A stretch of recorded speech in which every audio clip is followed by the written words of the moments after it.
हाय दोस्तों, मैं हूं हिमांशी और ब्लेस्ड मॉम स्क्वाड में आपका स्वागत है। लेबर रूम में क्या होता है, इस चीज़ को जानने की क्यूरियोसिटी अक्सर मॉम्स टू बी को रहती है।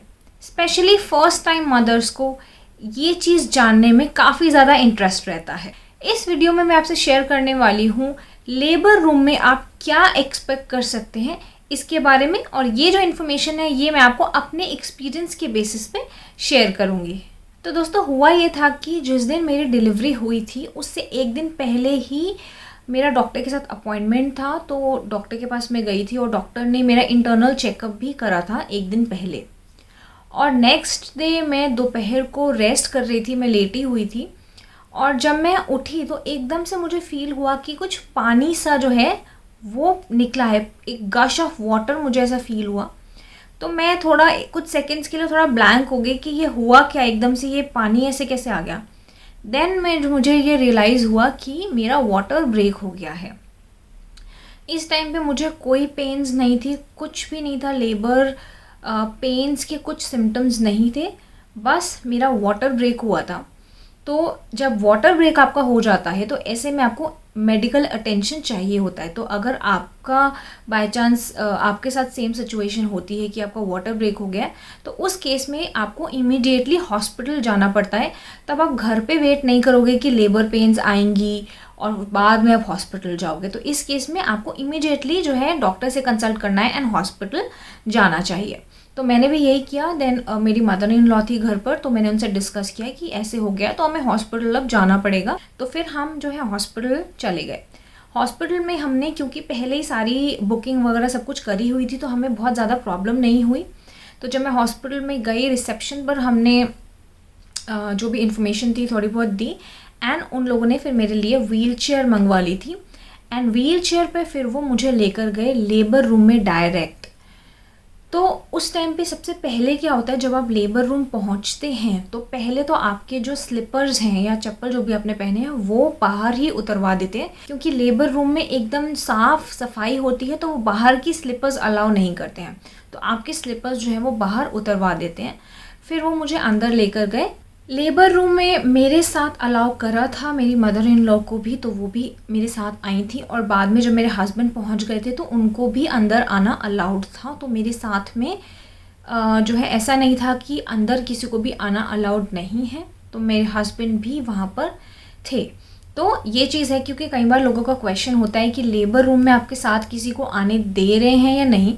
तो मेरे साथ तो उन्होंने आने दिया था, बट आप अपने हॉस्पिटल में चेक कर सकते हैं कि अलाउ कर रहे हैं या नहीं कर रहे हैं। हो सकता है हॉस्पिटल टू हॉस्पिटल ये चीज़ जो है ये डिफ़र करे। तो फिर जब मैं अंदर गई तो उस लेबर रूम में 3 बेड्स थे। हमने अपना अलग से रूम बुक करा हुआ था ऑलरेडी, बट उस रूम में मुझे नहीं लेकर गए थे। पहले लेबर रूम अलग था जहाँ पे सिर्फ लेबर के टाइम तक ही मुझे रहना था। डिलीवरी के बाद जो है वो मुझे मेरे रूम में शिफ्ट करने वाले थे। तो लेबर रूम में 3 बेड्स थे, बीच में कर्टन लगे हुए थे। ऑलरेडी 2 बेड पे फीमेल्स थी जो लेबर पेन में थी उस टाइम पे, और जो कॉर्नर का बेड है वो मुझे दे दिया गया। अब वहाँ पर सबसे पहले उन्होंने मुझे, हॉस्पिटल स्टाफ ने, जो नर्सेज थी, उन्होंने मुझे कपड़े चेंज करने के लिए दिए। जो हॉस्पिटल के कपड़े होते हैं वो आपको देते हैं चेंज करने के लिए। तो मैंने वो क्लोथ्स जो हैं वो चेंज कर लिए। उसके बाद वहाँ पर उन्होंने बेड पर एक शीट बिछाई, एक एब्जॉर्बिंग टाइप ऑफ शीट थी, क्योंकि उस टाइम पे मेरा डिस्चार्ज भी हो रहा था। तो वो एक ऐसी शीट उन्होंने बिछाई थी जिससे क्या था, डिस्चार्ज जो भी हो रहा है वो उसमें सोक कर लेगा। तो एक पैड टाइप की एक शीट थी, वो उन्होंने बेड पर बिछा दी थी। अब जब आप चेंज वगैरह कर लेते हैं तो आप जो चीज़ें हैं वो स्टार्ट हो जाती हैं, कुछ ना कुछ चलता रहता है, तो प्रोसेस स्टार्ट हो जाता है। तो नर्सेज आती रहती हैं। तो एक नर्स आई, उन्होंने मेरे नेल्स देखे कि रिमूवर लेकर आई थी वो साथ में, एक नेल पेंट हटाने के लिए। तो ये चीज़ भी उन्होंने करी थी हाइजीन पर्सपेक्टिव से। मैंने कोई नेल पेंट नहीं लगाई थी, हल्के फुल्के नेल्स थे, वो नर्स ने कट कर दिए थे मेरे नेल्स। उसके बाद जो मैंने ज्वेलरी वगैरह जो पहनी थी, ज़्यादा कुछ नहीं था, कड़ा वगैरह जो भी पहना था वो उन्होंने मुझे बोला कि आपको ये उतारना है। तो यहाँ पे आपके लिए ये टिप है कि जो भी आपकी ड्यू डेट है उससे आप एटलीस्ट 2 वीक्स पहले अगर आपने कोई एक्सपेंसिव ज्वेलरी वगैरह पहनी है वो आप उतार के रख सकते हैं, क्योंकि हॉस्पिटल में ये चीज़ जो है ज्वेलरी वगैरह वो उतरवा देते हैं, तो वहाँ पे जल्दबाजी में आप कहीं रख दोगे या जो भी है संभालना पड़ेगा, तो बेटर है कि आप पहले ही जो ज्वेलरी है एक्सपेंसिव वो उतार कर कहीं संभाल के रख दीजिए, तो वो ज़्यादा बेटर रहेगा आपके लिए। तो मेरे साथ यही हुआ, उन्होंने जो भी ज्वेलरी उतरवा दी। उसके बाद मेरे पेट पर एक सेंसर बेल्ट टाइप की एक चीज़ लगा दी थी, बेल्ट की तरह थी वो, जिससे कि क्या था, वो बच्चे की हार्ट बीट जो है वो चेक कर रहे थे। साइड में स्क्रीन्स लगी होती हैं आपके बेड के, और उस पे जो है बच्चे की हार्ट बीट के बारे में सारी इन्फॉर्मेशन वहाँ पर आ रही होती है। उसके साथ साथ आपकी कॉन्ट्रैक्शंस को भी वो रीड करते हैं, और पेन लेवल कैसा जा रहा है, ये सारी चीज़ें जो होती हैं ये रीड होती हैं। वो बेल्ट अटैच कर देते हैं, उसके हेल्प से वो सारी चीज़ें जो हैं साइड में इंफॉर्मेशन आती रहती है।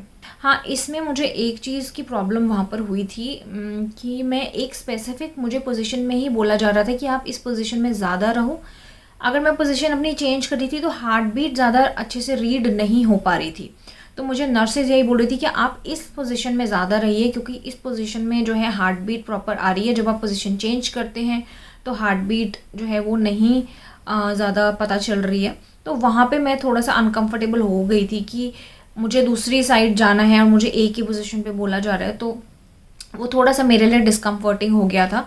सो फिर मैंने एक्स्ट्रा कुशन्स वगैरह मंगवाए थे, जिससे कि मैं कंफर्टेबली जो है लेट पाऊँ। तो इन्हीं सब चीज़ों के दौरान फिर एक मुझे याद है नर्स भी आई थी, जिन्होंने मेरा वो एरिया पूरा शेव ऑफ किया था। बिकॉज़ चाहे आपकी नॉर्मल डिलीवरी हो रही है या आपकी आगे सिजेरियन होगी, तो ये वो इंश्योर करते हैं कि आप प्रॉपर्ली क्लीन रहो, क्योंकि स्टिचेस वगैरह भी आते हैं, तो ये चीज़ भी है।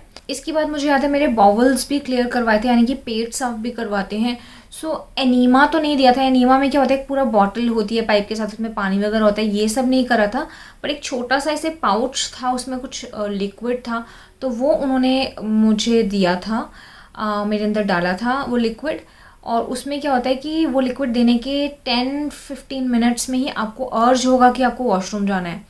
तो फिर इससे क्या होता है कि आपके जो बॉवल्स हैं वो क्लियर हो जाते हैं, पेट साफ़ हो जाता है आपका। क्योंकि कई बार क्या होता है डिलीवरी के दौरान कई फीमेल्स की स्टूल पास हो जाता है, बिकॉज उस टाइम पे इतना प्रेशर आपको पड़ रहा होता है आपके लोअर एब्डोमेन एरिया में, आपको वैसे भी पुश करने को बोला जाता है, तो नहीं पता चलता है, विच इज़ ओके। मतलब ऐसा नहीं है कि ये बोला जाएगा कि आपने ये क्या कर दिया हो, ये क्या हो गया, ऐसा नहीं है। डॉक्टर्स को पता होता है, डॉक्टर्स भी समझते हैं, तो इसमें कोई प्रॉब्लम नहीं है। बट प्रेफर उन्होंने ये किया था कि बेटर है कि आप पहले ही जो है क्लियर हो जाओ, सो दैट बाद में ये सिचुएशन ना आए। तो ये चीज़ भी हुई थी। उसके बाद ये है कि मुझे ज़्यादा कोई पेन्स नहीं आई थी, वाटर ब्रेक हो चुका था, बट लेबर पेन शुरू नहीं हुई थी मेरी। तो उन्होंने मुझे लेबर इंड्यूस करी थी, तो मुझे एक मेडिसिन दी थी जो मुझे जीभ के नीचे रखनी थी। सो वो मेडिसिन मुझे दी गई ताकि जो है लेबर पेन्स जो हैं वो स्टार्ट हो जाए। तो वो मेडिसिन लेने के बाद मुझे कॉन्ट्रैक्शंस थोड़ी थोड़ी जो है फील होने लग गई थी, लेबर पेन्स जो है मुझे आने लग गई थी। अब ये सब तो चल ही रहा होता है, लेकिन डॉक्टर भी बीच बीच में आके आपको इंटरनली चेक करती हैं। तो आप मान लीजिए हर एक घंटे में डॉक्टर आएंगी और आपको जो है इंटरनली चेक करेंगी। वो चेक इसलिए करती हैं क्योंकि उनको देखना होता है कि आपका सर्विक्स कितने सेंटीमीटर डायलेटेड है। डिलीवरी के लिए प्रॉपर जो आपको पुश करने को जो बोला जाता है, जब आप रेडी होती है आपकी बॉडी डिलीवर करने के लिए, उस टाइम पे आपका सर्विक्स 10 सेंटीमीटर डायलेटेड होना चाहिए। तो डॉक्टर जो है बीच बीच में आके आपको इंटरनली चेक करेंगी कि अब आपका सर्विक्स कितने सेंटीमीटर डायलेट हो गया है। अप्रॉक्सीमेटली हर घंटे में जो है डॉक्टर विजिट करेंगी ये चीज़ को चेक करने के लिए। इसके साथ साथ वहाँ पर बीच बीच में कोकोनट वाटर भी मुझे याद है हॉस्पिटल में आया था, एंड जूस भी आया था, क्योंकि आपकी बॉडी एग्जॉस्ट हो जाती है इतने सब चीज़ें प्रोसेस में। तो मुझे ये भी दिया गया था हॉस्पिटल में, बट एंड में मुझे मना कर दिया था कि आप अब पानी वगैरह कुछ मत लो, क्योंकि कुछ कॉम्प्लिकेशंस की वजह से डॉक्टर बोल रहे थे कि मुझे सी सेक्शन को चूज़ करना पड़ेगा। कुछ चीज़ें हो गई थी जो मैं अभी ज़्यादा नहीं शेयर कर रही हूँ, क्योंकि ये अभी मैं अपना लेबर एक्सपीरियंस शेयर कर रही हूँ। जब मैं अपनी डिलीवरी की स्टोरी कभी बताऊँगी आपको, तो उसमें मैं डिटेल बताऊँगी कि क्या हुआ था, कैसे हुआ था। तो मतलब ये है कि जूस वाटर वगैरह भी आपको देते हैं, हाँ, यहीं अगर लेकिन एंड में अगर सिजेरियन का बोला जाता है, डॉक्टर बोलती है कि आपको सिजेरियन के लिए जाना पड़ेगा, तो उस केस में फिर डॉक्टर आपको मना कर देंगी एंड में कि आप कुछ भी ज़्यादा मत पीजिए, क्योंकि सी सेक्शन के केस में मना किया जाता है खाने पीने को। तो दोस्तों यही है, और नर्सेज आपके आसपास रहती हैं, अगर आपको कुछ भी पूछना है आप नर्सेज से चेक कर सकते हैं, वो आपको गाइड भी करते हैं कि आपको पेन्स किस तरह से लेनी है, तो आपको प्रॉपर गाइडेंस भी मिलता है। तो आप यही प्रोसेस है मेन जो मैंने आपको बताया है। इसके अलावा जितना भी आप टाइम स्पेंड करेंगे, बेसिस आपकी लेबर कितनी लंबी है उसके बेसिस पे आप जो है लेबर पेन्स वहाँ पर लेंगे, नर्सेज आपको प्रॉपरली असिस्ट करेंगी। और जब आप जो है 10 सेंटीमीटर डायलेट हो जाएंगे, जब आपका सर्विक्स 10 सेंटीमीटर तक डायलेट हो जाएगा, उसके बाद जो है आपको फिर शिफ्ट कर देते हैं डिलीवरी रूम में, जहाँ पर जो है बेबी को आप डिलीवर करोगे। तो और भी सारी डॉक्टर की टीम, पीडियाट्रिशियन जो कि बच्चों के डॉक्टर होते हैं, वो सब वहाँ पर आ जाते हैं। और उस टाइम पे फिर बोला जाता है कि अब आपको पुश करना है। और एक और चीज़ है, पुश तभी करना चाहिए जब कॉन्ट्रैक्शंस आ रही होती हैं, क्योंकि कॉन्ट्रैक्शंस तभी आते हैं जब बच्चा जो है नीचे की तरफ आ रहा होता है, आपका यूट्रस मूव कर रहा होता है, एक्सपैंड कर रहा होता है। तो उस टाइम पे अगर पुश करते हैं तो वो जो है काफ़ी हेल्पफुल रहता है। तो डॉक्टर्स भी यही गाइड करते हैं कि जब आपको पेन्स आ रहे हैं उस टाइम पे पुश करना होता है। तो ये एक इन्फॉर्मेशन है जो आपको पता होनी चाहिए।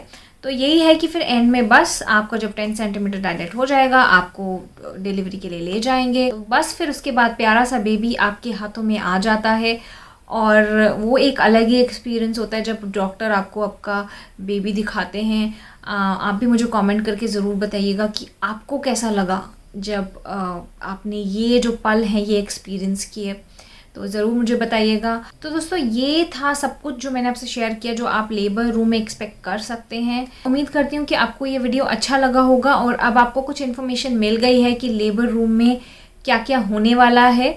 तो वीडियो अगर आपको पसंद आए तो वीडियो को लाइक ज़रूर करिए, और अगर अभी तक आपने ब्लेस्ड मॉम स्क्वाड चैनल को सब्सक्राइब नहीं किया है तो चैनल को भी ज़रूर सब्सक्राइब करिए। Thank you so much for watching blessed mom squad. Good bye, take care and stay safe.